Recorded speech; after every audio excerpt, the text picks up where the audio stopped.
notre nature. Mais c'est vrai, ça devrait s'écrouler, c'est en train de En c'est en train de s'écrouler. décrépitude de la Oui, ville, c'était voilà, parce c'est que cette ville qui a ça a été construit, c'est ça. Ça a été construit sur des marais pour repousser les invasions. Ils ont été liés à Byzance, c'est pas l'Italie, ça a été l'Italie. Bonaparte est venu tout casser, casser le rêve vénitien. Il n'a pas tout à fait réussi. Et puis en fait, c'est sur les pilotis, peut-être que nos petits-enfants, je ne sais pas s'il faut s'en réjouir, ne verront pas Venise. On leur dira, il y a une magnifique cité sous l'eau, va, prends ta tenue, glouglou, va voir en dessous. Je ne sais pas, mais Venise, c'est...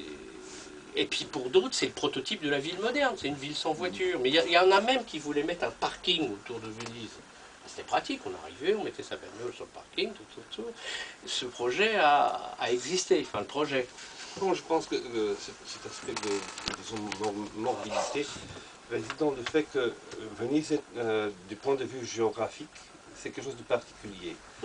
On a la pierre, donc la terre, on a la lagune, la mer, on a le brouillard.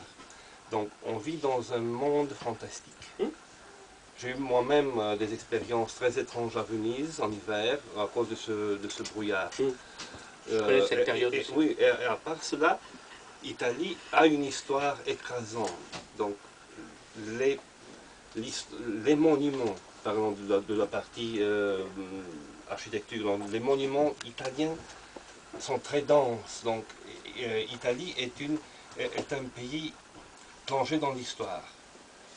C'est une histoire qui écrase un peu. Donc, à Venise, avec son aspect oriental, parce que, à part Palerme, Venise est la première, la seconde, si vous voulez, cité, citadelle orientale de l'Europe occidentale. Et à Byzance, oui. C'est une combinaison très la étrange. porte ouverte vers l'Orient. Qui mène à la folie. Déjà, Donc, qui peut mener à la folie. Tu vois, tu me dis toi-même. toi-même. Ouf, ça va, tu le dis toi-même.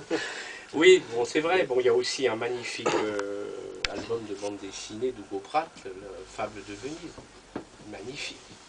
Où il montre à travers les arcanes, tu parlais des arcanes, où il montre à travers tout ce qui est blasonné, tout est emblématique, parce que Hugo Pratt avait une culture remarquable. Il avait une grand-mère d'origine juive, il allait la voir à Venise et lui enseignait les cours des arcanes et tout ça. Et je sais pas, on pourrait gloser à l'infini. Hugo Pratt, c'est aussi un cliché littéraire et en même temps esthétique. Mais je voudrais revenir sur un cliché typiquement belge. On a failli connaître le même problème à Bruges. La Venise du Nord. Ce qui est un cliché. Parce qu'au XIXe siècle, il y a eu un écrivain qui s'appelle Georges Rodenbach, qui a écrit un bouquin remarquable qui s'appelle Bruges la morte. L'écrivain lui-même était un homme maladif, un décadent pur, et le fait d'appeler son livre Bruges la morte a inspiré à pas mal de gens cette idée que Bruges était une ville qui amenait la mort, qui amenait la maladie, qui était une ville triste. Heureusement, bien sûr, le tourisme et les efforts des Brugeois ont fait changer la chose, mais parfois un cliché littéraire peut aller très très loin dans l'esprit collectif des gens. Mais ce que je voulais dire, c'est que parlant de Venise, d'ailleurs je n'y ai pas échappé, je plaide coupable, nous l'enrobons de clichés.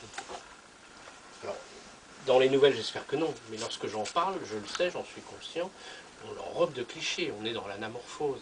Lorsque j'étais allé à Venise, je suis allé 3 ou 4 fois avec ma femme, lorsqu'on y allait une fois, j'avais été fasciné par une peinture, de je ne sais plus qui d'ailleurs, où on nous montrait Venise peinte sous l'eau. C'est-à-dire, enfin non, comme si le peintre était sous l'eau.